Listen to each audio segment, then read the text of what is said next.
اخلاص اور اصلاح نیت کی فضیلت۔ عمر رضی اللہ تعالیٰ عنہ روایت کرتے ہیں کہ رسول اللہ صلی اللہ علیہ وسلم نے فرمایا، تمام اعمال اچھا ہے یا برا کا دار و مدار نیتوں پر ہے۔ ہر شخص کو اس کی اچھی یا بری نیت کے مطابق اچھا یا برا بدلہ ملے گا۔ بس جس کی ہجرت اللہ اور اس کے رسول صلی اللہ علیہ وسلم کے لیے ہوگی، اس کی ہجرت انہی کی طرف سمجھی جائے گی، اور جس نے دنیا حاصل کرنے کے لیے یا کسی عورت سے نکاح کی غرض سے ہجرت کی تو اس کی ہجرت انہی مقاصد کے لیے ہوگی۔ تخریج صحیح البخاری۔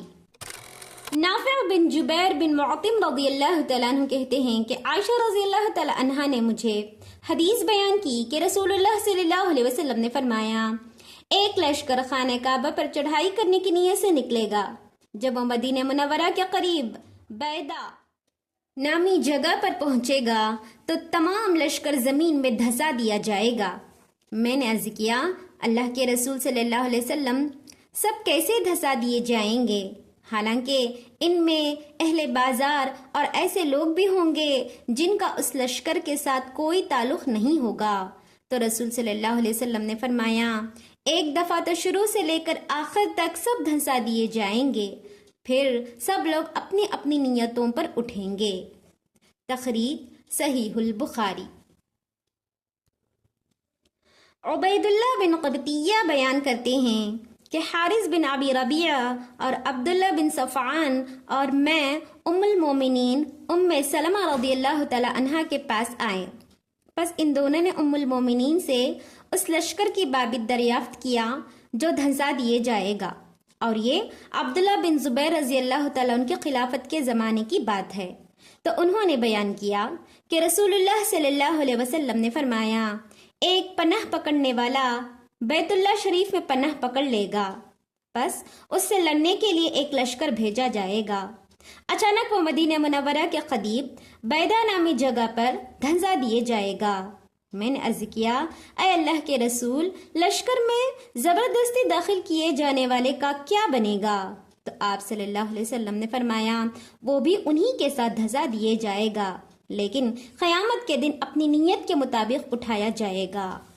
تخریج صحیح مسلم۔ ابو ہریرہ رضی اللہ تعالیٰ عنہ سے روایت کرتے ہیں کہ رسول اللہ صلی اللہ علیہ وسلم نے فرمایا، اللہ تمہاری صورتوں اور اموال کو نہیں دیکھتا، بلکہ وہ تمہارے دلوں اور اعمال کو دیکھتا ہے۔ اور اس اوپر والی روایت کے الفاظ ہیں، اللہ تمہارے جسموں اور صورتوں کو نہیں دیکھتا، اور آپ نے اپنے سینے کی طرف اشارہ کرتے ہوئے فرمایا کہ اس کو دیکھتا ہے۔ تخریج صحیح مسلم۔ ابو ہریرہ رضی اللہ تعالیٰ عنہ سے روایت ہے کہ رسول اللہ صلی اللہ علیہ وسلم نے فرمایا، اللہ تعالیٰ فرماتا ہے کہ جب میرا بندہ کسی برائی کا ارادہ کرے تو اسے اس کے خلاف نہ لکھو حتیٰ کہ وہ برائی کر لے، اگر کر لے تو اس کے گناہ ہی لکھو، اور اگر میری وجہ سے اس گناہ کو ترک کر دے تو اس کی ایک نیکی لکھ لو، اور اگر کسی نیکی کا ارادہ کرے اور وہ نیکی نہ کر سکے تو محض ارادہ کی وجہ سے بھی ایک نیکی لکھ لو، اور اگر وہ نیکی کر لے تو 10 گناہ سے لے کر 700 گناہ تک لکھ لو۔ تخریج صحیح البخاری۔ ابو ہریرہ رضی اللہ تعالی عنہ محمد رسول اللہ صلی اللہ علیہ وسلم سے روایات بیان کرتے ہیں کہ رسول اللہ صلی اللہ علیہ وسلم نے فرمایا، اللہ تعالیٰ فرماتا ہے کہ جب میرا بندہ کسی نیکی کرنے کا ارادہ نیت کرتا ہے تو میں اس کے عمل کرنے سے پہلے ہی اس کی ایک نیکی لکھ لیتا ہوں، اگر عمل کر لے تو میں 10 گناہ لکھ لیتا ہوں، اور جب کسی برائی کرنے کا ارادہ کرتا ہے تو جب تک وہ برائی اس سے سرزد نہ ہو تو میں اس کو معاف کر دیتا ہوں، اگر وہ برائی کر لے تو میں اس کے بدلے 1 گناہ لکھ لیتا ہوں۔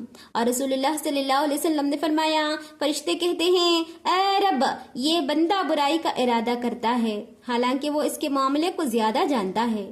اللہ تعالیٰ فرماتے ہیں، اس کا انتظار کرو اور اس کو مہلت دو، اگر یہ برائی کر لے تو 1 لکھنا، اور اگر اس برائی کو ترک کر دے اور اس سے باز آ جائے تو 1 نیکی لکھ لینا، کیونکہ اس نے یہ گناہ میری وجہ سے ترک کیا۔